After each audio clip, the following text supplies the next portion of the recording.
How standard looks serious. Just tell me when, Joe. Oh, go ahead. We're rolling. Okay. Good evening and welcome to the Taxpayers on Happy Hour. It's good to see everyone so happy, right? Taxpayers are a resilient bunch, so we can always be happy for happy hour. My name is Mark Zetzer. I'm founder and director of Grow Shaker, a nonpartisan, nonprofit organization for economic revival in Shaker Heights, and sponsor of this event. Thank you all for your donations. Please leave us with your email address if you haven't done so already, so that we can keep in touch in this crucial Shaker election year. We'd like to endorse up to 6 fiscally responsible candidates for office this fall, and your interest and support will help make that happen. And if you haven't yet signed the candidate nominating petition for Trey Roeder, please do so. He is the first candidate on our Grow Shaker slate. As some of you may know, I'm a graphic artist by profession, and I started Grow Shaker with a powerful image that summed up for many what's wrong with Shaker Heights. The now infamous $ parody of the city's leafy logo reminded us that Shaker's not just a pretty place to live, but an all too expensive place that has chased away our friends, neighbors, and favorite local businesses. The cover of this book also has a very powerful image. A giant whirlpool that's sucking down a tiny boat. As Shaker's tax rates rise and our tax base declines, I can't help but think that we are on that boat. We can always bail out, right? But where we go? According to this book, over 75% of Ohio's local tax levies are passed into law. Do taxpayers stand a chance? Well, if you haven't read the book yet, here's a spoiler alert. Yes, we do have a chance, thanks to the good work of our special guest here tonight. He's been president of the Buckeye Institute for Public Policy Solutions, adjunct professor at Ohio State University, and director of Homeland Security at Lockheed Martin. Currently, he is the president of Provism Strategies LLC, visiting fellow at the Heritage Foundation, president of Opportunity Ohio, and author of Taxpayers Don't Stand a Chance. Please welcome Matt Mayer. Thank you, Mark. So let's have a nice intimate discussion. Let me first start off. Thanks for having me. It's always good to come up to Cleveland. The book you've gotten for free is all about Ohio and the challenges we face here in Ohio. The thing I say, I've given out over 2,000 of these books around Ohio, and what I say is if you don't like it, recycle it. And if you do, go on Amazon and buy a copy and pay it forward. Give it to somebody who you think should read the book. It's $8.55. My wife and I donate 100% of all net proceeds to charity. We send half the money to the Reagan Library, and the other half goes to the various groups across the country that I believe are coming up with the agendas to rebuild America from the ground up. Because we know change won't start in Washington, but it's going to end there. So that's what the book's about. So let's talk about it. We were talking earlier tonight about where Ohio is and where it was. And you know, Ohio used to be a leader among the states, and today it's really become a laggard. And let me put some parameters around that. You know, 100 years ago, we were the land of presidents. 8 presidents had come from Ohio from its founding as a state until 1923 when the Orange Party died in office. We haven't had a president since. John Bricker ran in the 50s as vice presidential candidate. John Kasich, the current governor, ran in 2000 and didn't get to Iowa before dropping out. And then Dennis Kucinich, one of your neighbors, thankfully twice failed in a Hail Mary attempt to run for the presidency. So we haven't had a president, and in fact, over the last 9 presidents, 7 of them have come from the South and West of America. And you'll hear and read that theme throughout the book, that the locus of power really has shifted away from the Northeast and into the South and West of the U.S. We also used to be a state where the titans and innovators of the world were. You know, Standard Oil and John D. Rockefeller. You had the glass and rubber industries in the Northeast and Northwest quadrants. You had Charles Kettering with Delco. You had John Patterson and NCR. You had Procter & Gamble. These were companies that weren't just creating prosperity in Ohio, but in America and in the world. And they were driving global innovation. And today, you know, we have good companies here, don't get me wrong, but those titans of innovation, those entrepreneurs are really coming from other places outside of Ohio. places, Steve Jobs at Apple, Intel down in Texas, and those companies that are really at the forefront of technology. We've got some good biotechnology companies here in the Cleveland area, thankfully because of some of the medical synergies that have been created. But in many other industries, we're really following the lead of other states. And we used to be a wealthy state. When my grandfather was born in North Dayton in 1911, Ohio was 9.4% above the national average in net household income. So compared to other states, we were wealthy. When I was born in 1971, we had fallen to 0.4% below. And when my son was born 2 years ago, we had fallen to 9.7% below the national average. So we went in 100 years from the land of presidents, titans of innovation, and wealth to a state that today is a laggard. One of the reasons I think, and I spell this out in the book for that, is because we've got a political system that has been very good for the parties on both sides of the aisle, but not very good for the people. It's been very good for the entrenched interest on the left and right, corporate cronyism, labor unions, but we the people have lost connection to our elected officials. And what do I mean by that? The system here is where parties get involved in primaries. They endorse candidates, they fund candidates, and that creates a system where grassroots candidates don't have much of a chance to be able to kind of compete in that environment. And when those folks make it through the primary and they have these relatively safe seats, then they go to Columbus and they're not accountable to the people. They don't look at the people as the ones who got them there. They look at the parties who, for the reason that funded them, endorsed them, and got them into the seats they have. And I think that's why we've had so many wrong turns in Ohio over the last few decades. And let me put this out there. If we had a political system that was working for Ohioans, we would not have Ohio in the shape it is in today. And let me tell you what I mean by that statement. We have one of the highest tax burdens in the country. 30 years ago, we were one of the lowest tax states. Now we're among the highest.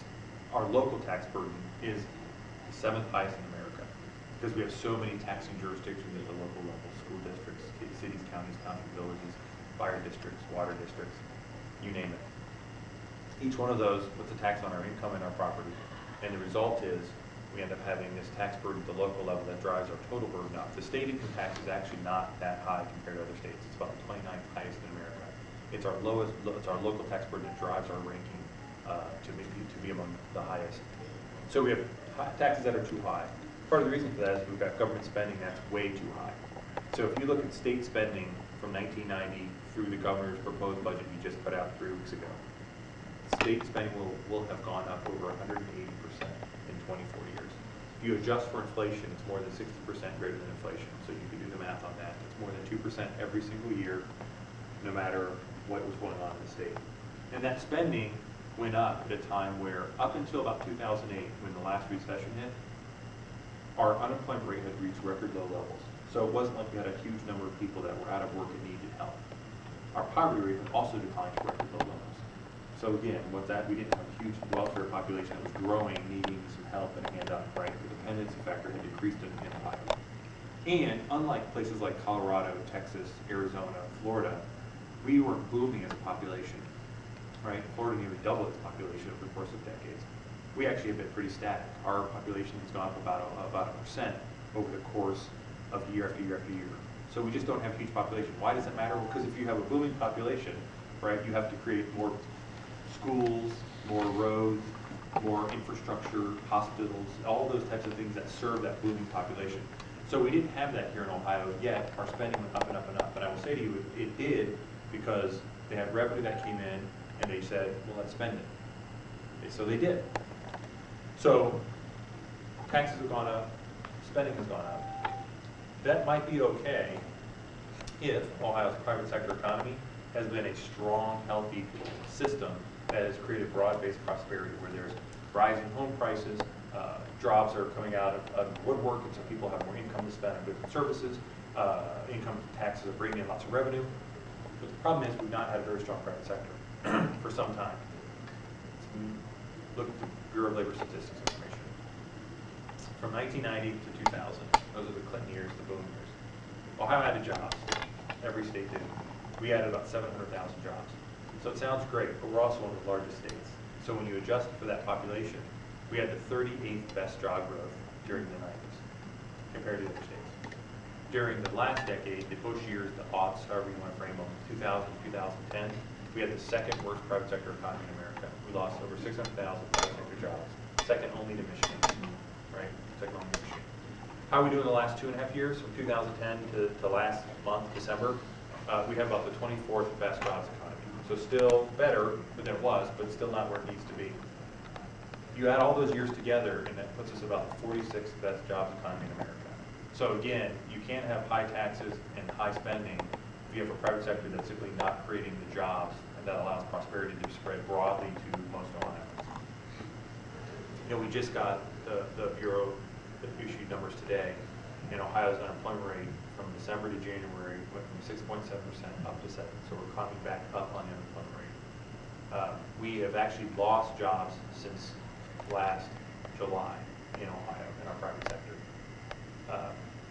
Where if the numbers hold, they're preliminary numbers, the numbers hold, we will have had added 68,000 private sector jobs in Ted Strickland's last year's governor, 62,000 jobs in John Case's first year's governor, 40,000 jobs last year. That is a trend line that is not good when spending is going up. And even under Governor Kasich, who's, you know, he was my congressman growing up on one parades, he gets his budget through. Under his spending, he will have gone up.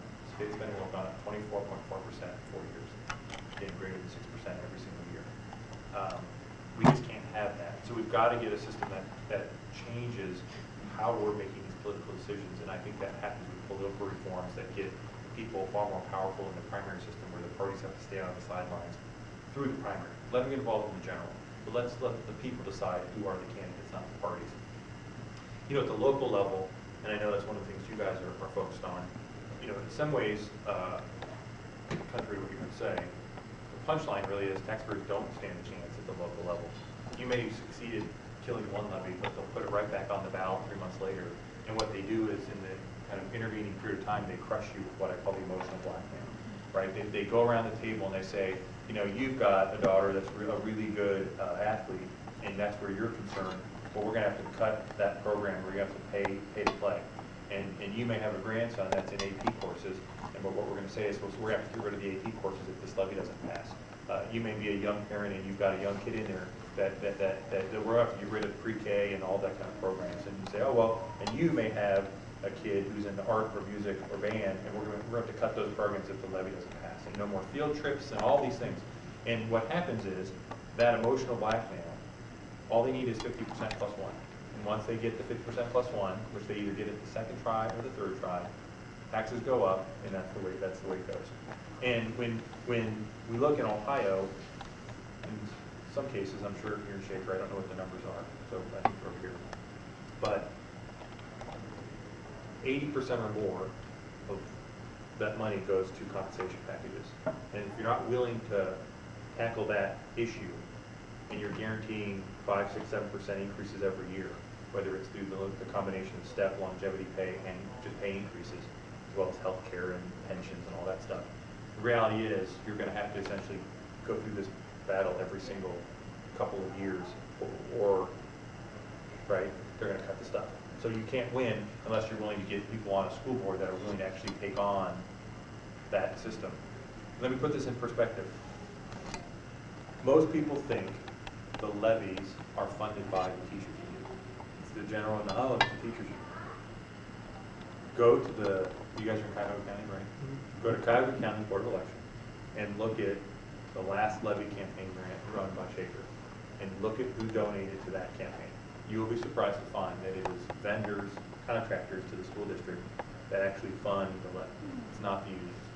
The contractors are trying to keep the pipeline of their contract money flowing in, right? The food vendors, the technology vendors, that's who's funding these things. And they can write those checks in a limitless capacity compared to taxpayers, right?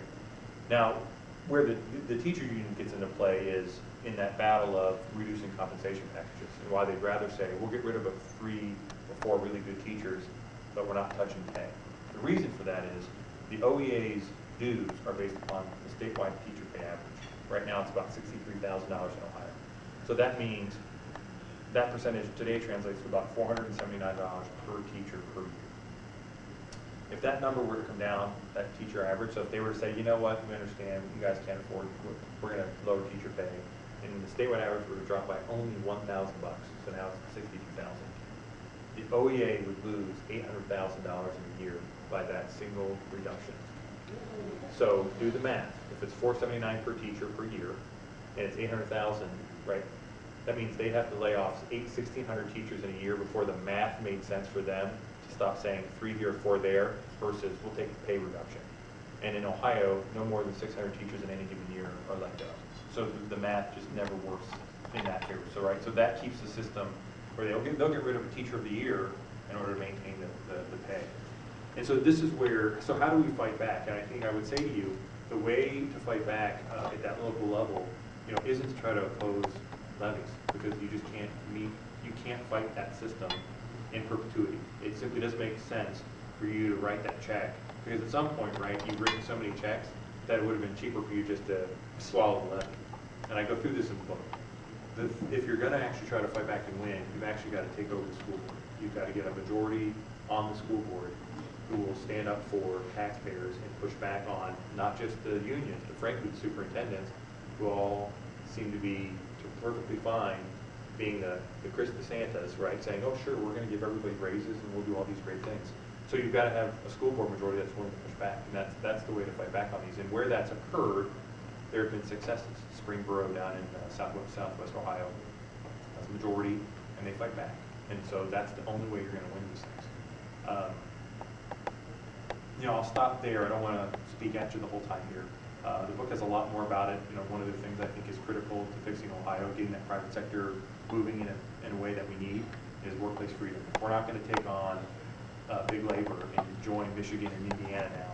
We're going to continue to lose Ohio companies. Last week we lost another Toledo company to Indiana, just jumped right across the border, 44 jobs with it. And that's going to increasingly happen. They're going to pop up north of Michigan or over in Indiana, and we can't compete. And not only are we going to lose Ohio companies, but we never get the big opportunities. So just in the last year, Bridgestone, used to be an Ohio company, announced $1 billion, 2,000 worker factory down in South Carolina. Continental Tire, also used to be an Ohio company, announced $1 billion new facility down in South Carolina. Otis Elevator is going to pull a plant out of Mexico and put it in South Carolina. Obviously, the Boeing 787 Dreamliner plants in North Charleston. Michelin just announced a $700 million plant down in South Carolina. And so these are huge opportunities that we are never in to fight for. We just don't ever stand those because, and we often on our side of the fence believe that it's a cost issue from the labor side. You know, it's the high cost of unions. The reality is the unions are having to deal with what's called global competition. You know, even at the Lordstown plant, they now have 2-tier contracts. You know what that is? Most folks don't. 2-tier contracts. You've been in UAW for 25 years, you work at Lordstown, you get paid $28 an hour. I am the new UAW guy. I do the exact same job you do, but I'm paying $14 an hour. We're on a 2-tier contract. They're going to fade you out, and I'm going to become the bulk of the labor cost. So it's not a labor cost issue because they're having to essentially realize that they can't pay $20 an hour for a job that globally, in a global environment, is only $14 an hour. The bigger issue, though, and there was a quote in the Wall Street Journal by the head of North American Michelin, because they asked him, why are you going out South Carolina? And he said, look, the issue between our north and south plants isn't the cost of labor. The difference is, in the southern plants, we run those plants. It's a flexibility issue. When you've got 1,000-page work rules, like the infamous GM and Ford work rules, you have no flexibility. You can't say to the guy, hey, the line broke down, I need you to walk over here and sweep and help out. No, you do that, I'm going to file an unfair labor practice, or I'm going to file a grievance. That doesn't happen when, right, you got the unions don't have that kind of pull. So that's one of the issues I think we're going to have to tackle, and we have to do it the right way. There's a chapter in the book that talks about Senate Bill 5 and missed opportunity there. We did everything wrong in that execution. So I talk about what we did wrong there, because we need to do it right. If you're going to take on big labor and you're going to get Ohio where it needs to be, it's a very big fight that has to be done right. Lots of education broadly into the kind of recesses of Ohio so that Ohioans understand what's important. You have to have the right language, freedom. That's the key. Workers should have the right to choose. And you have to essentially convince the business community that they need to invest in this or they won't. And then they'll have a $42 million to $12 million onslaught that won't end well. So that's one thing we have to do. And then this week, on Wednesday, if you go to a website, it's called libertyfound.org. We released a big piece on the idea of competitive federalism. And what we really said is, on Medicaid, transportation, education, those are the three reviews for this piece. We looked at what every state pays Washington in terms of federal taxes. And then we looked and said, here's what you get back for Medicaid, transportation, and education. And what we said is, we've got to get back to a system in America where the states are competing against each other in a wide variety of areas. Competition is what made America great and can do so again. And right now we don't have competition because when you nationalize a policy, be it healthcare or anything else, if Washington makes a mistake, 305 million Americans pay. If we have federalism and Ohio makes a mistake, it impacts 11.5 million Americans. And guess what happens? Because Indiana is going to do something smarter, Ohio is rapidly forced to reform, or businesses and citizens will leave, right? And so that element is what we need to reinject back into our system and say we got to cut federal taxes by $600 billion. That's what we fund these programs, and we keep our money. Ohio's going to have to raise its taxes to fund these programs directly, but that tax increase is going to be smaller than the tax decrease federally because 15 to 35 cents of every dollar we send to Washington goes to bureaucracy, waste, fraud, or abuse, or local bureaucracy to deal with the Washington bureaucracy. So we actually can get more money into the classroom, into the healthcare provider, or into the roads and bridges at a lower cost. And that's a win-win for us. And guess what? That means we can decide the programs here and everything about those programs rather than having some bureaucrat in Washington tell us what we're going to do. And what's great is if Jerry Brown in California wants to have a Medicaid program that hits 160% of the poverty rate, let him. But let's make sure Californians are paying for that, not Ohioans through federal taxes. Because they're going to shut down the Silicon Valley and open up the Ohio Valley. Because we will have smarter policies here and we will track the people that are going to leave that state unless it reforms. So all ships rise in this model. So it's a big report, just went out, it's had a coverage on Fox News on Wednesday. We think Fred Barnes is going to hopefully write a piece on it in the next few weeks in the Weekly Standard. But those are the big ideas that we're working on. And anyway, I'm happy to take any questions or just chat as much as you want. Yes, sir. Well, I know you know this. You have to mention that South Carolina is a right to work state. No, that's exactly why I mentioned it. Yeah, well, I'm sure you did. Yeah. And Ohio is not. Right. And, you know, I have business friends who have businesses outside the state and say, you know, I would never come move my business to Ohio. Yeah. I've got 22 states, you know, over the Dixon line. Right. They give me, not necessarily, give me flexibility. Flexibility. And that's the most important part of being non-union, is you can shift your employees around, you know, to do whatever they need That's right. to do. I just tell a very quick story. When I was working, I was attending a computer show in Chicago. It was a huge show. The show opened at 9 a.m. and I had my booth up and we had all the products displayed, etc. But I had no electricity, and I'd asked for it 2 or 3 times. You know. They said, well, we'll get around it. The guy's coming around. Well, you know, back behind the curtain was a huge cable and plug. It was a tuner cable. And, you know, I finally just got so frustrated, I was going to plug it in myself. And the guy came up and said, you plug that in, and I shut the whole show down. And I will let them know it was your fault. This guy was a electrical worker. Of course. And he says, you know, you're taking my job. And I said, well, you're 40 minutes late. You know, and I'm paying thousands of dollars an hour for this thing. Well, you know, that's the inflexibility of that's the system. of unions, and they are, you know, under this administration, they're growing. And we see subsidizing them right and left, and it's just. Well, interesting, they're actually shrinking. They went from 11.7% right. to 11.4%. They're just national. They're just. Because Scott Walker was successful in there, and Mitch Daniels was successful in Indiana. But you know, you wouldn't have to go all the way to Chicago to tell a story. We can just go to the city of Toledo. The city of Toledo had an emergency where there was flooding going on, and they were at risk of the pumps had shut down, and so they needed to turn the pumps back on. And if they didn't turn the pumps on, part of the city was going to flood. And so a guy, it was like 3 in the morning, this is a city worker, pressed the button. Guess what he did? He pressed the button, turned the pumps back on, right? Saved that part of the city. The guy whose job it was to press the button, who was asleep at home, filed an unfair labor practice against the city, because he lost a chance of getting overtime, right, to go, and he won. He actually won. So the city had to pay that guy overtime for laying in bed because somebody else pressed his button. Kid you not. So we don't have to go to Chicago. But here, let me give you the other piece of it. If you actually look and rack and stack from 1990 through last month, December, I apologize, you know, the last month, yeah, the delay of the date out. Take forced unionization states like Ohio compared to workplace freedom states like the ones down south and now Indiana and Michigan. From 1990 to December 2012, the net increase in the private sector in Ohio and the other forced unionization states is 13%. So for over 22 years, we added 13% on average to the private sector in terms of jobs. In states that are free to choose, 39%. Triple the job growth. And that is after the enormous job losses in places like Nevada, Arizona, and Florida because of the housing bubble, right? Those think about construction and housing jobs, that all those jobs went away. Even after that, it's still 3 times greater than states like Ohio. So anybody tells you that the way to prosperity in Ohio is for us to simply just cut the state income tax, I'm telling you that there's a greater correlation between workplace freedom and job prosperity and job growth than there is to the state income tax issue. What can the voter do? Get informed and get educated, and then hold the political class accountable. I mean, we were talking about this earlier, is the low information voter.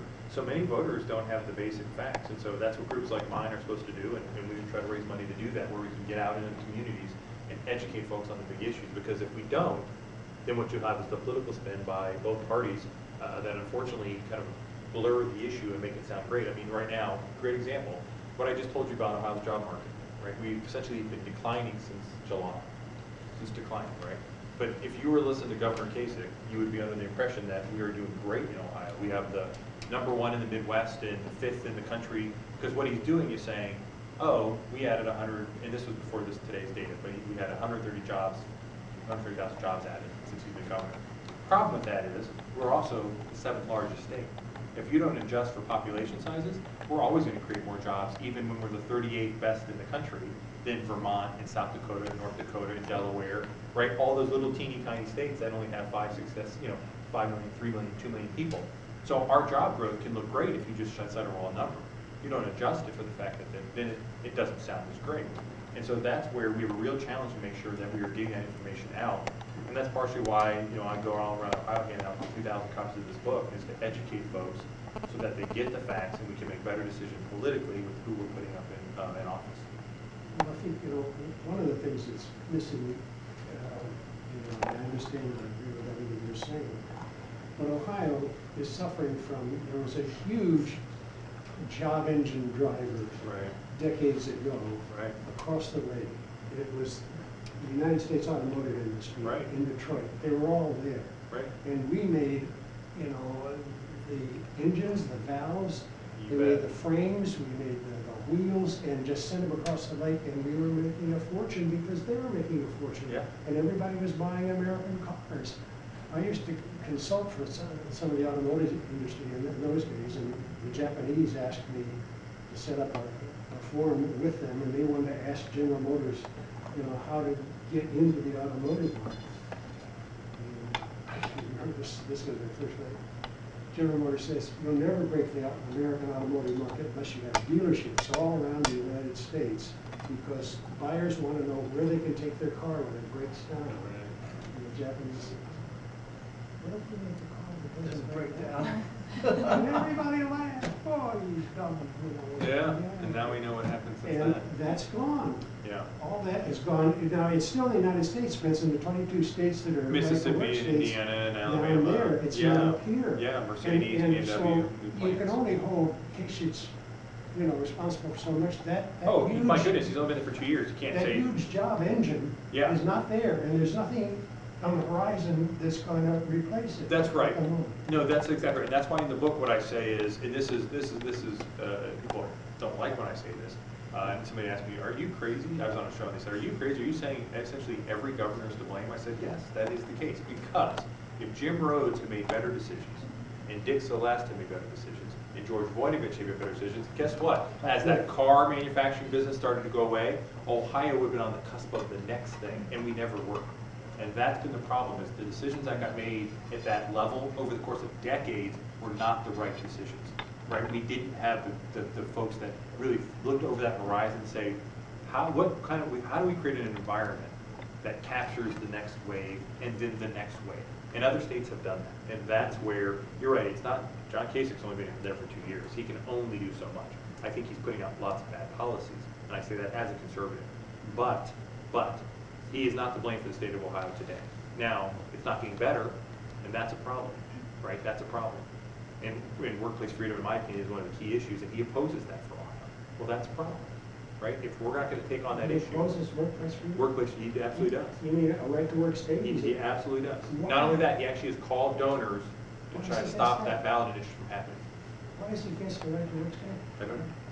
I mean, he knows the statistics that you just. What he said is, he's getting along better with the unions. And I think he thinks somehow you can, You think that's a political ploy? I don't know what it is. All I can tell you is, and read the book on this. He was dragged into SB 5. That wasn't something he wanted to do. Back in the 04, 5, 6, 7, 8 timeframe, all across the country, Democrat governors signed executive orders unionizing home health care and daycare workers. One of the things they did, right? The executive order. Strickland did that. Kasich never rescinded that. Said he was going to, but has yet to issue an executive order rescinding 14,000. That they're not part of any. They're not part of the collective bargaining law. They were unionized by executive order, so they can be reversed. Mitch Daniels did. The moment he got in, he said he rescinded the one that Evan Baugh had put in place. And so, Can you ask him why he's not doing that? well, sure, we could try to ask him, right? But What's he do? He says we're getting along fine. He doesn't want to rock the boat. He thinks that the SB 5 thing, right, means they're in charge in Ohio. And remember, when Scott Walker won at the recall election, reporters asked the governor, what do you make of it? And he said, congrats to Scott Walker, but the voters have spoken in Ohio, we're moving on.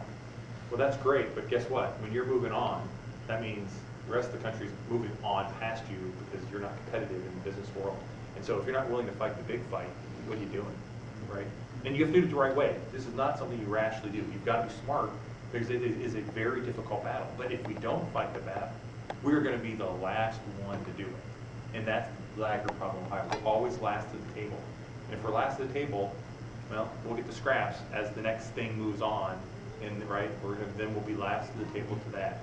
So it's a real problem that we're going to have to try to fight, and we're trying our best, but it's hard. We spoke about well, does anybody else got questions? I don't know. We had a question when we were fighting the income tax locally that we would rather pay a higher income tax and write it off against our federal taxes than keep our money locally. How would you respond to that? Oh, that's fascinating. Versus what? So what was the alternative to a higher income tax? Higher property taxes? Well, there was no alternative at the time. It was coming through where you either vote for it or you don't. So the idea was I would rather pay a higher income tax because I'll get deducted against my federal taxes and we'll keep our monies locally. State and local income taxes will stay. We pay for it, we get to see it spent here versus we pay a higher federal income tax and we won't see it come back. Yeah, I understand. I just heard that argument. I understand the logic of the argument, right? But to acquiesce to higher taxes so that you can rob Peter to pay Paul, so to speak, is flawed policy. I mean, what it ultimately leads you is, it's not like a cause and effect that you can keep the federal taxes at bay if you do that. So what ends up happening, right, is your local taxes go up, and guess what? So do your federal taxes, as we just learned. Right? And so I would never make that kind of trade-off. I just think you either fight them or you don't fight them. And look, here's the reality. This is the stuff that little factors I know you guys are like, are you kidding me? So payroll tax, all the tax that just went up at the end of December, John Boehner caved on, right? It's about $40 billion in new taxes to the federal government. You with me? A month later, when John Boehner then caved again on the Hurricane Sandy package, how much was that for? Do you remember? $60.4 billion. So the $40 billion that just got hiked is gone. It's already spent, and $20 billion more. And oh, by the way, 75% of that $60 billion won't even be spent until 2015 and beyond. So the emergency in New York and New Jersey that was going to deal with is going to be an emergency in 3 years still, if you would, right? That's the kind of funny business that goes on, is that we've already wiped out that tax increase. That's now, if you have a job, you're paying higher payroll tax. The other comment was, if you can't beat a levy, then vote in a new electoral school board. Those same people that fund the levies fund the candidates, so I don't think I'll ever be able to fund a candidate against that big of money either, so why write the check? Well, but so here's the difference, right? The incumbency is a very powerful tool. And so that one big spend to get them in office, the odds of them staying in office are actually high. Because then what you're going to have is the contractors and vendors are going to have to essentially go against the incumbents and risk. Then if they don't win, they've now got a school board member who knows that they funded the OEA's candidate, right? So I actually think it's a better investment if you're going to do it. It's a better investment than to try to kill the levies, because the levies, it's just it'll eventually get on there and pass it. So you heard Mark say there's X amount of candidates. Do you go for one, or do you go for the Slate. whole slate? I would recommend you go for a whole slate. Get the whole three of them, enough to keep them, get a majority.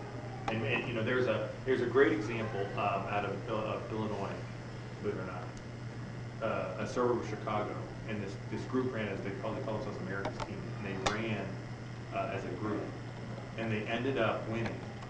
And this wasn't a school board issue, but they ran on this whole ticket of, because at the time for them the whole issue was there was a massive influx of illegal immigrants in their manufacturing base, and so you had this huge unemployment rate among citizens, and all these jobs were being taken by illegal immigrants. So different, but they ran on this ticket and they won, and they were able to then put in place the right policy for that. Carpet was built what it was.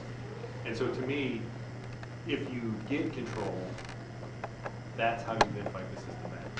If you don't, you're fighting trench warfare at that point. And unfortunately, the other side has far more resources to throw into the trench than you do, compared to going after the school board itself. That's almost like the nuclear bomb option, right? That's how you control it. But you got to go for a majority. It does no good to get one guy on the board or city council who then becomes the dissenting voice.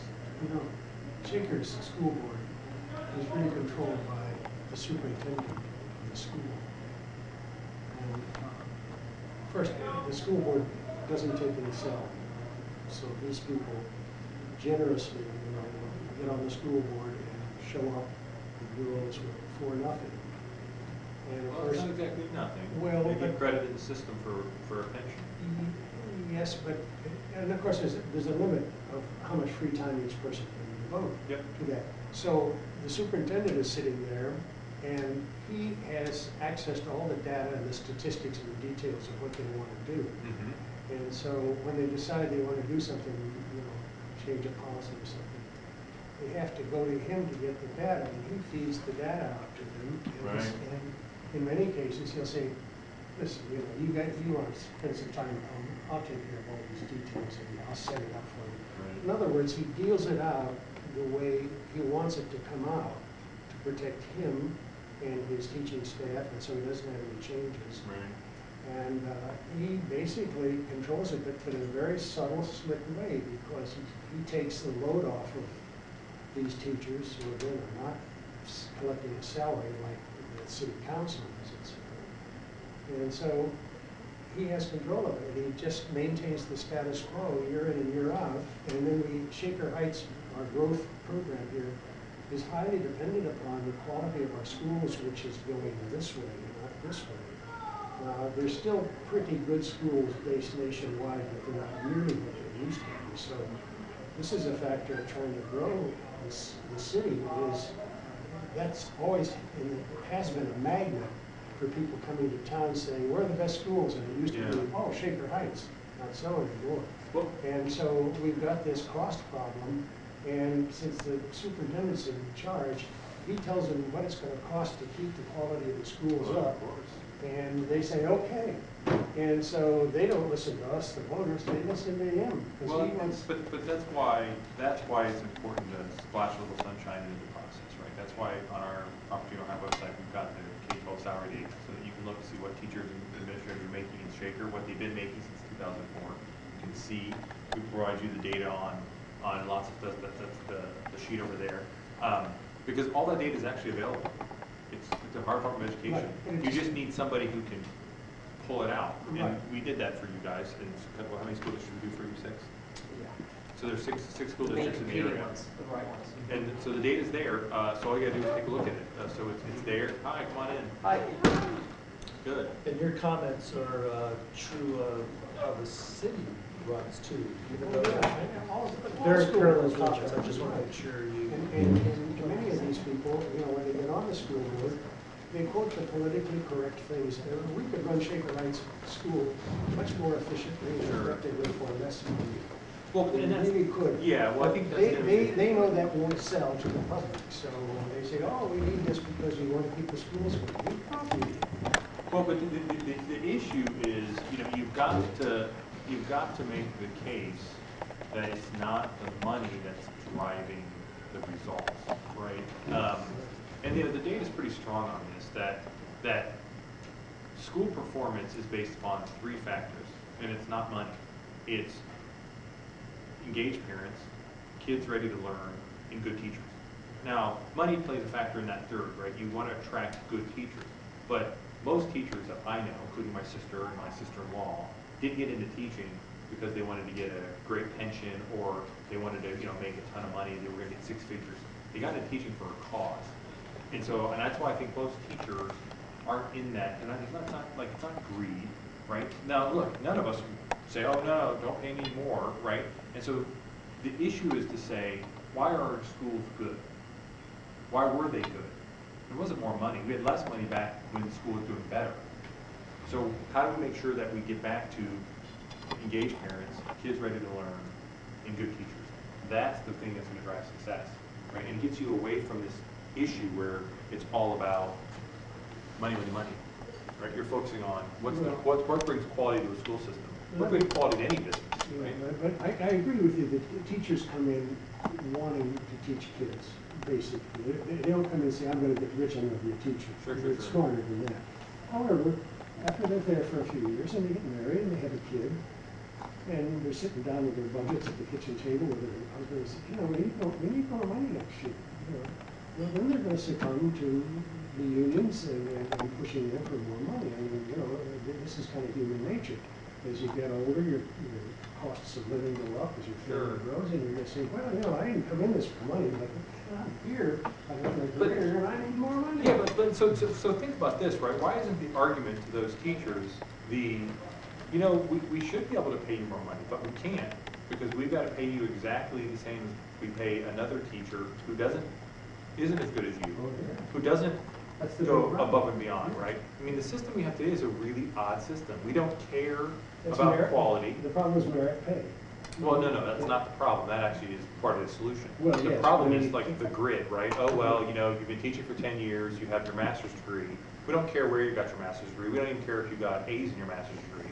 We just care that you actually have it, and it's a box checking exercise. There's no other profession where that applies. It doesn't apply in medicine, right? When you do your match day, but your match day, right, is driven by what quality of med school, what grades you got in med school, and the best internships residencies go to the best. Well, in teaching, that's not the case at all. And even within teaching, right, you're not allowed to become a teacher unless you go back and get your teacher degree. And right, I can teach at Ohio State and be among the most highly rated professors at Ohio State, but I can't go teach in the local high school. That's crazy, right? I'm an engineer. I could Exactly. teach algebra. That makes no sense that we've created a barrier to entry for people who may not have gone to college as teachers, but have decided, you know what, I'd really like to become a history teacher or a math teacher or whatever it might be. Right? Why are we saying we're going to pay the elementary school gym teacher the same as the high school physics teacher? They're vastly different, right? One takes just a higher skill level than the other. That's not devaluing. It's not saying gym isn't important and we don't value a gym teacher, but it's saying, but we have to say, in a competitive environment that we live in called the world, we need our kids to be prepared to do the STEM series, right? And so we want to make sure we have the best physics teachers, math teachers that we can possibly find. Well, that means you have to differentiate pay, and we don't allow that to happen. That just doesn't make sense. We've got to get to a more... That gets back to the unions, right? It does. And now they're absolutely resistant to that element. And so we've got to, again, get back to how do we make sure we communicate to the teachers that, look, most teachers work hard and would be rewarded under different systems. I'd much rather say, how about let's make a deal. Let's put your pay on autopilot. We'll keep it with inflation. It'll go up based on inflation every single year. But we're going to give you this opportunity that if you excel as a teacher, we're going to reward you with bonuses that aren't going to go towards your pension, because that's a crazy way of doing it, right? But we're going to say, we'll make sure you get paid a good salary. But we're really going to focus on trying to inspire you to go above and beyond and do great things and give bonuses for that work. That's a system where we're saying, perform and be rewarded for it. Now, we can debate about how we measure performance, because there's lots of, oh, you can't, you've got a teacher in a place like Shaker, right, and you're going to compare that to a teacher in Cleveland. Well, there's some differences there, different populations, right? The kids are different, and so you got to say, how do we make sure that we're being fair to those teachers in the classroom? Because there are different challenges all over Ohio, right? Rural from urban, suburban, even within suburban areas. I mean, even within urban areas, even with rural areas, you're getting very different elements, right? And so we've just got to make sure we do it in a way that isn't the thing we all say is bad, one size fits all. Let's make sure we empower school districts to craft that program at the school level that's best fit that district, demographics, right, teachers, so that we do it right, rather than saying we're going to have a state program that we drive into 613 school districts, because they're vastly different school districts. And what other question? Can we have an impact, is say, without workplace freedom? What if we put 3 new people in the Shaker School Board, because then that actually becomes a majority turnover in a 5-member board? Yeah. Could we, without, like these changes you're talking about, can they be done without workplace freedom? Oh, yeah, sure. Workplace freedom really is a private sector thing, right? Okay. But yeah, school board, I mean, if you can get a majority in the school board, you can start leading the charge. I mean, one of the problems we have in Ohio is that nobody's leading the charge, right? Everybody's in the status quo. And what we need is, especially at the local level, is folks to stand up and say, we don't like the grid. We want to be able to treat our teachers as individuals and reward them for that.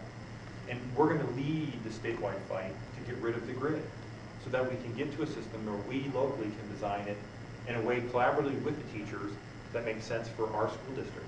But nobody leads that fight. We all kind of just acquiesce to the system and say, well, some state law put the grid in there, so I gotta do the grid.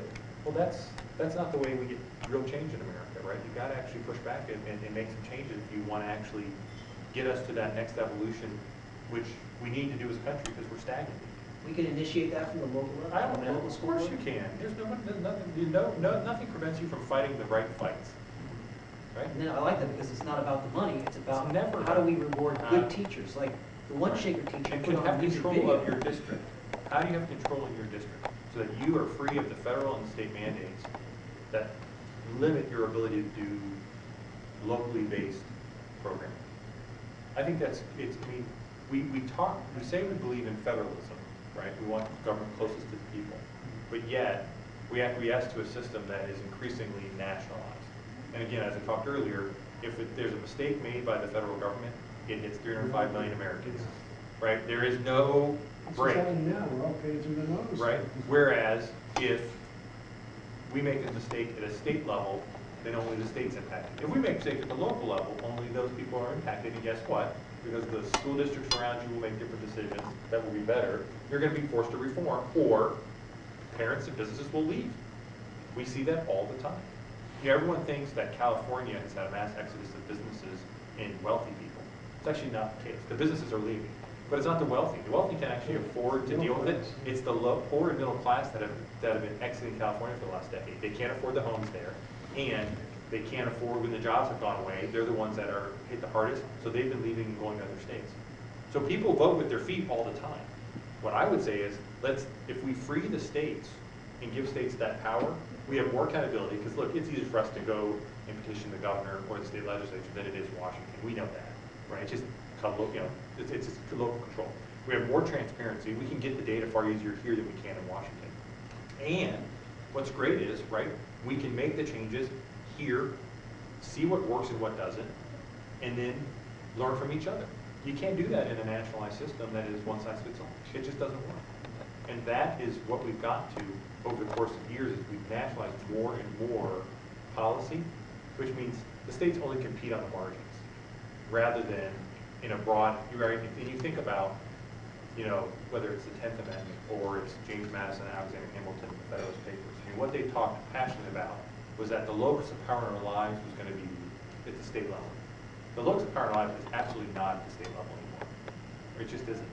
And that's not, you know, conservatives tend to spend way too much time focused on patient, you know, the Affordable Care Act. Oh, Obama. But look, before that, George Bush did Medicaid Part D, and he did No Child Left Behind. And right, this is not a partisan issue. This is, no matter who's in charge in Washington, government has grown. Even my personal hero, Ronald Reagan, didn't stop the growth of Washington, right? So, but if we can get the power out of Washington, back into the hands of governors, of both political parties, this is not a partisan conversation, right? I'd much rather have more money and power in Andrew Cuomo and Mary Fallon's hands in Oklahoma and New York than John Boehner and Barack Obama's hands, right? Nothing against those guys, but I'd rather have the money here where we can have more say over it, and the power too. But you know, states' rights, et cetera, for those who want to look, we still have some of it. Look at Texas compared to California. Texas is growing jobs right and left. People are making more money down there. Businesses are moving down there. People are moving down there because there are more jobs. And many of them are moving out of California because it's just the opposite. So one state's run one way and the other state's run another way. And there's vast differences. And now you look at Indiana, similarly, Indiana's starting to do really well. Yep. And again, but that's on the margins, right?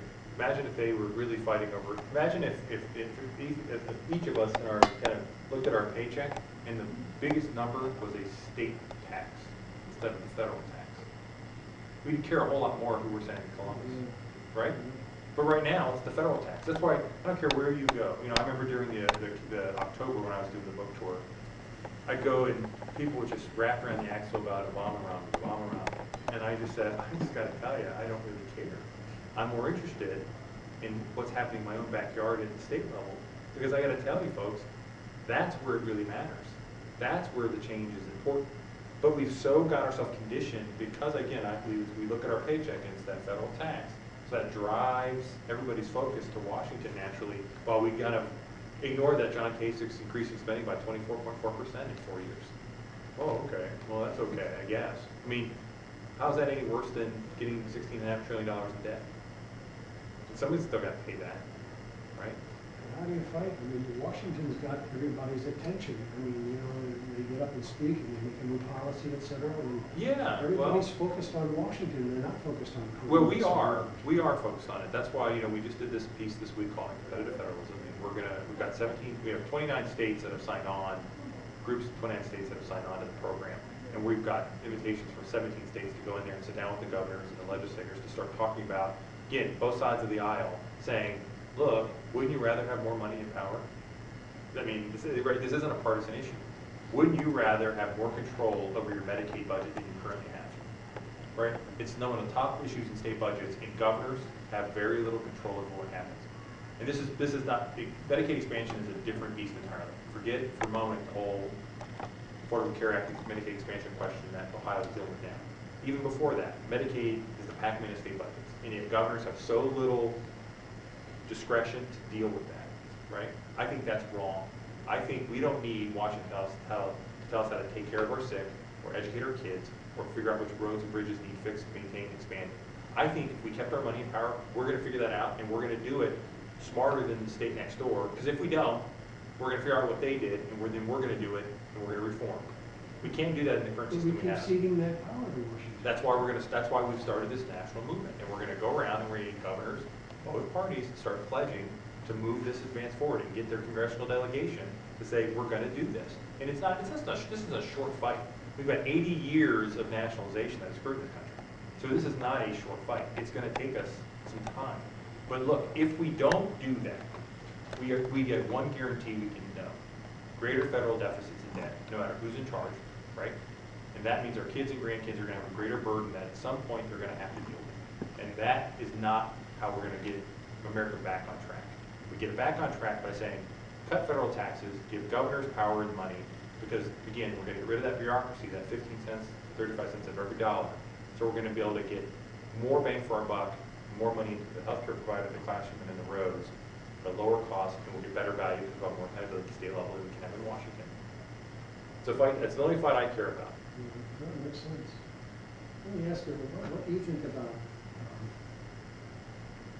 the quality of our schools? Set aside universities, we still have the best universities in the We world. do. They're costing almost too much now, they're costing the Well, cents out. and the kids that are graduating are gonna have a debt load and they can't That's get right. jobs, And so. you know, it's gonna explode. Yep. But our secondary schools, there's just a report from CBS today that says 80% of the high school graduates in New York City can't read. Sure. And this is we just announced it today.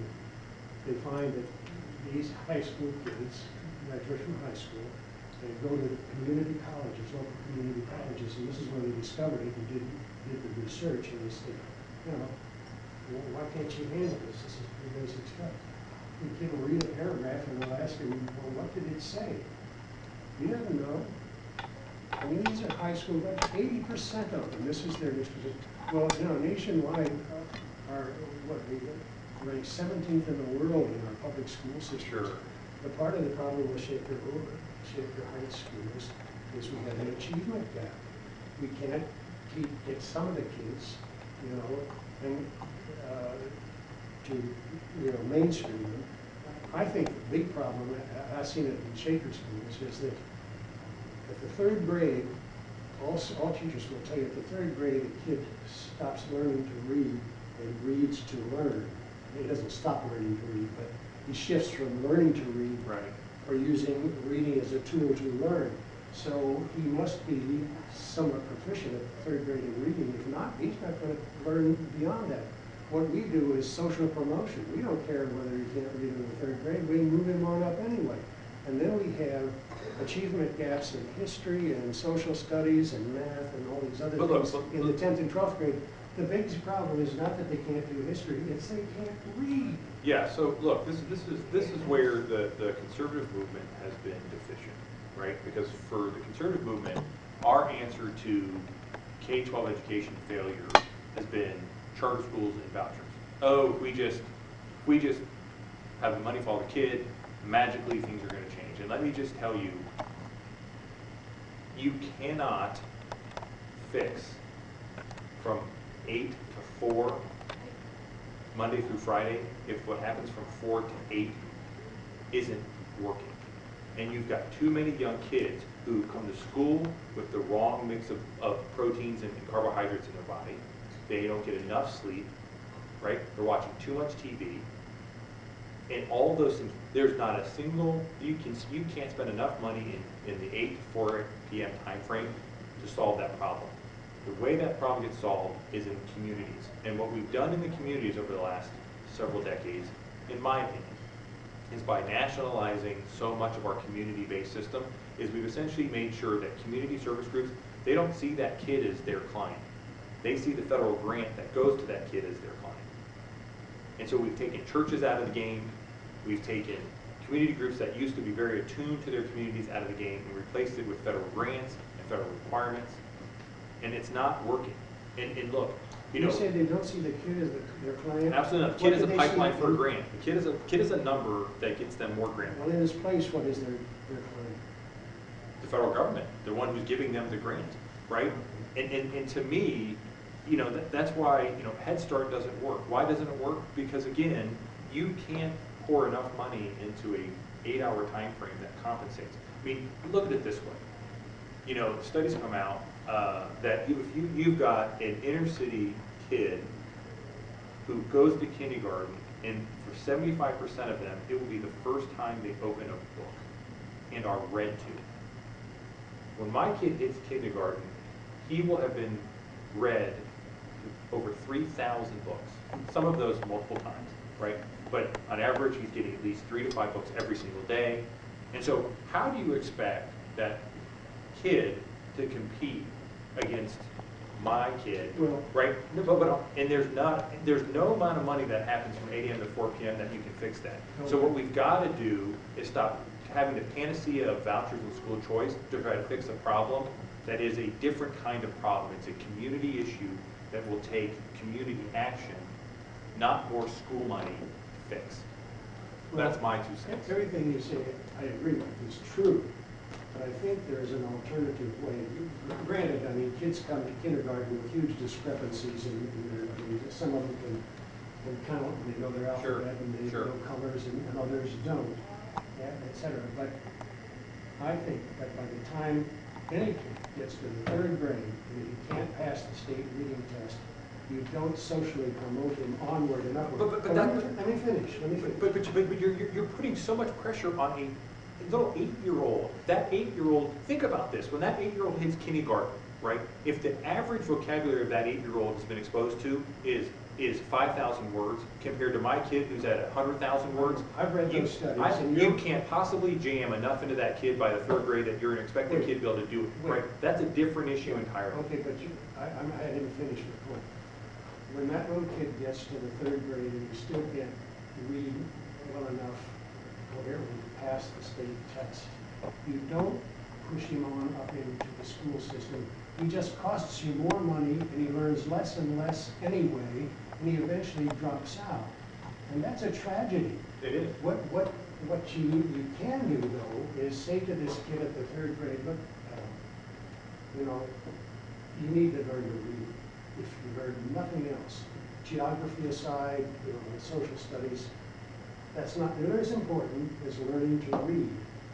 And so what we're going to do with you, we've got a little school here within a school, and it's a reading school. And for 5 days a week, 8 hours a day, we are going to teach you to read coherently. And that's all we're going to do. Now you're going to maybe, what you're going to try to learn to read is from the geography and some other stuff.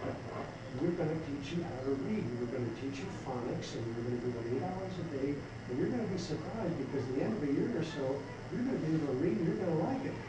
And so you work on him. So granted, maybe he does not get to be a doctor, etc. But at least he comes out a reading person who can be a plumber or an electrician, or he can be at least he can read well enough to get himself a job. And maybe if he goes on and he reads well, look, Abraham Lincoln, his scholastic was about 2 years, but he learned to read. And Einstein dropped out. That he wrote. That's absolutely true. Some of those beautiful English language stuff. But what you're ignoring is that you're expecting that 8-year-old to be able to sit for 8 hours, and that 8-year-old can't. Because again, whether it's the 8-year-old doesn't have the right nutrients in his body, right, and so his belly's hungry because all he ate was carbohydrates and he didn't have the right proteins, or right, that same kid on average is getting 10 hours of screen time a day. 10 hours of screen time. Screen, you mean television? Television mostly, right? 10-hour or video games, okay? That is changing the neural operation of that kid's brain. You can't expect that kid to be able to, in 3rd grade, now you're going to say, oh, well, we're going to do this whole thing, we're going to sit you here, and you're going to, the attention span is going to have issues, the food in that belly is going to have issues. There are so many other issues that you're going to have to try to defeat before you can get that kid to do it. I'm not saying you don't try, but I'm saying we've got to have solutions that solve the 4 p.m. to 8 a.m. problem, and then you watch how much change we'll get in the 8 a.m. to 4 p.m. We've been working on that for years. You can't step We into people's federalized homes that. and You be a can't, substitute but father we and disconnected the mother. community But you can from the kid. teach the kid to read so he You can get a can try. job You when he can try. either drops out or he I agree. gets out. I agree. And then he's a better person and a better part of society. Now, it's not going to be 100%, but I bet it could be 80 or 90%. I mean, Yeah, I don't know. you know, life is stress. Everybody's got all these other problems. Oh, It's sure. hard to concentrate. Sure.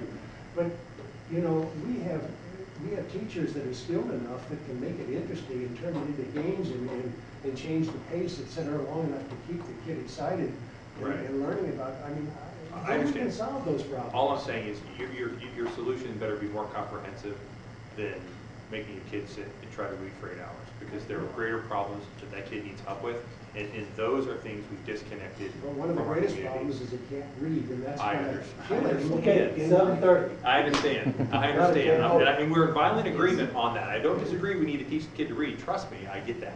What I'm saying to you is, we have, our entire solution to that problem is focused on what happens inside the classroom, and I'm saying that that kid has other issues that we need to figure out how to fix, and we don't fix those by just pouring billions of more money from federal government agencies, rather than getting our communities back empowered to solve those problems. I agree. Bottom line, Yeah, I right? buy that too. Well, we do have to conclude, but that is a good educational debate that we're more concerned about what the community can afford. Certainly, these extra community investments would hopefully not be taxpayer generated. What he's talking about is the private sector and private charities that were involved in the community You bet. that are being displaced by federal grants. And so The much taxpayer is. can't do it. No, it's the community. The community has to get back involved, but we've disconnected the community from the kids. Yeah. We just have, and the churches from the kids. I And mean, private charities. Absolutely, Are you right? saying there's not enough money in the public schools to do what I suggested? Well, you do have a point there, yes.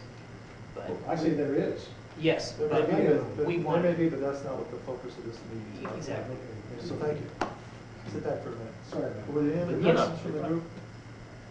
I just have a quick one. You were talking Sure. about this moving up, bringing everything back to the community and things being sectioned off. Does your book address anything about the regionalism that's going on, about grouping, trying to make combine different Like small neo- communities, and like some would call it Agenda 21, but that type of thing where they're trying to combine smaller communities into one larger community. That way, there's one almost like centralized control.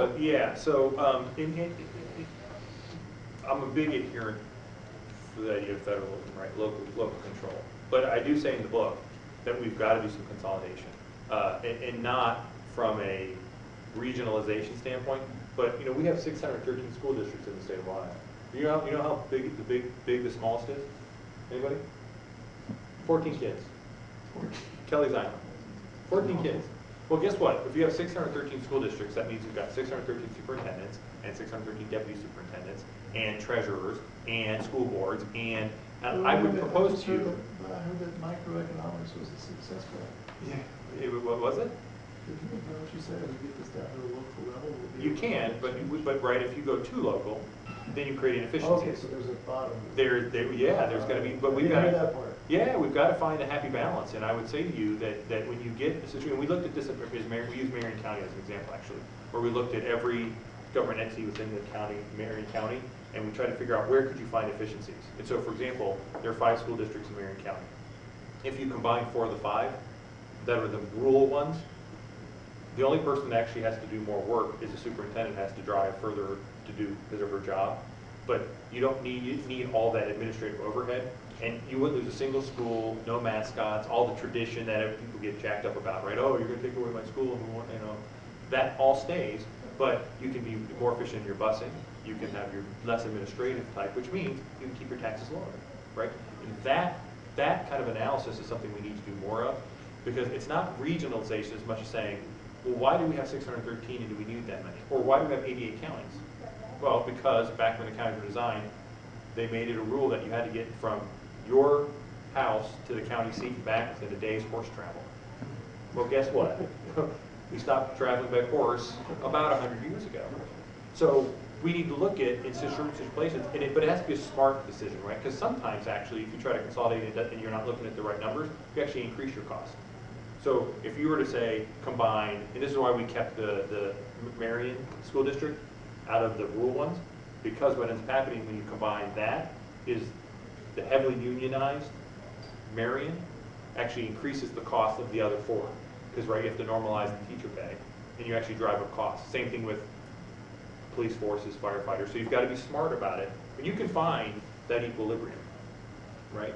It may not be 80, but is it 613? I don't know the answer, but if we don't take the time to think through it, we can just guarantee that with 3,700 plus taxing jurisdictions at the local level in Ohio, we're going to have a high local tax burden. Having walked my son through George Washington as a flagship in the Ohio Valley, and listening to your argument tonight, it's no different versus the founding of this country about federalism versus nationalism. Right. I'm not feeling any better tonight. Oh, no, that's not It's been an good. argument that we've always had. You know, it's actually, it's We had a interesting. civil war over it. Yeah, we did. But you know what's so interesting is if you know, we often talk about Madison, Hamilton, and John Jay in the Federalist Papers. But if you actually read the anti-Federalist Papers, they actually said in very explicit detail, you know, that necessary and proper thing is pretty vague, and they could pretty much expand government to do anything under that clause if you're not careful, including even abolishing state legislatures, is what they said. Now, that hasn't happened, but in some ways, it kind of has happened. If Medicaid drives state budgets, yeah, sure, the legislature decides some things, but really, right, not much. So there's a de facto element. So it's interesting that our anti-federalists were actually spot on about those vague elements in the Constitution that we, you know, starting in 1935, that interpretation of the Commerce Clause in a way that said, well, there's virtually nothing the federal government can't do.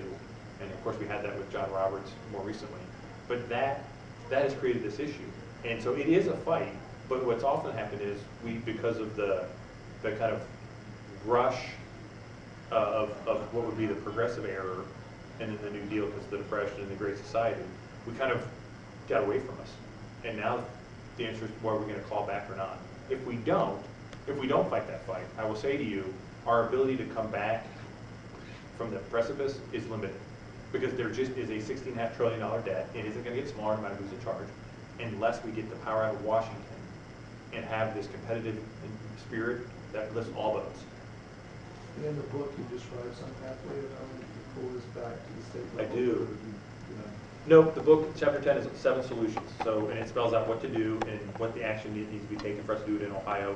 And then on the competitive federalism one, I refer to it in the book, but that was a report that was coming out. Well, it came out Wednesday, and that's at that libertyfound.org, where I walk through each state, how much they pay, and why this is the, you know, I go through the intellectual basis of competitive federalism and get us to the point where we say, this is how we're going to unring the bell, so to speak. Liberty Found. libertyfound.org. I wrote it in your book. Yeah, thank you. We were talking about that. Yeah, libertyfound.org just came out on Wednesday. Got some coverage on Fox News. But that's the battle that we're going to try to fight, is to get governors to say, of both parties, to say, time to put our hands up instead of our hands out, right? I mean, it's never a good thing, in my opinion, when you've got Chris Christie screaming that Washington better bail out New Jersey from Hurricane Sandy before somebody says to him, well, Governor, how much money did you have in your rainy day fund for this kind of event? Oh, I didn't have any. Well, are you going to raise taxes in New Jersey to pay some of this, or do you want the other 49 states to pay 100% of this cost? And his answer was 100% of the cost, right? I don't believe that should be the answer. I think we've created, though, a system, in that case, natural disasters at FEMA, where we nationalize so many that governors they're smart. They say, great, if I can get Washington to cover it, i.e. the other 49 states, I'm going to. Well, thank you very much. Yes, Matt, thank you. Really appreciate you guys taking the time tonight. It's Friday night. It's always hard to pull everybody away on Friday nights, but I thank you guys for coming and happy to answer any questions. If you have any other, feel free to call me or email me with any thoughts you have on anything anytime. Well, thank you. You've been very informative. Yeah. Thank you.